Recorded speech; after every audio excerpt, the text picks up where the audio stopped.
əgər ki, hisslərimizi ifadə edə bilməmişiksə, ümumiyyətlə görülməmişiksə, bir növ belə deyək də, hər hansı bir hadisə zamanı valideynlərimiz bizim yanımızda olmayıblarsa, fizikən ola bilərlər, amma emosional olaraq bizi dəstəkləməyiblərsə, bir çox hallarda orada ilişib nələrsə qalır və həmin bu hisslər də daha sonra da özünü fərqli formalarda göstərməyə başlayır. Hansı ki, məsələn, ola bilər ki, sən indi nələrsə başlayırsan, amma bitirə bilmirsən, nələrsə yarımçıq qoyursan və ya da ki, ola bilər ki, həddindən çox bəzən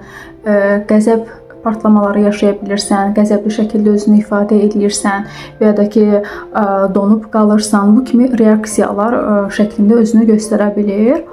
Əgər məsələn bir şeylərə başlayıb onu sona qədər davam etdirə bilmirsənsə, orada böyük ehtimal ki, keçmişdən gələn, keçmişin yükləri, yəni hansı ki, ifadə olunmamış hisslər, nələrsə var ki, onlara hələ ki, belə deyək də, onlara baxmamısan. Onları görmürsən deyə, yeni başlanğıc, yeni bir şeyə başlamaq da,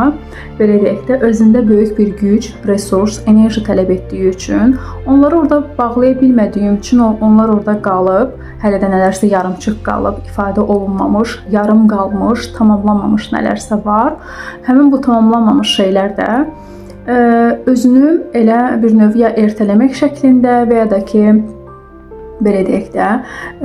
eyni anda bir çox işə başlayıb, amma yarımçıq qoymaq şəklində də özünü göstərə bilir.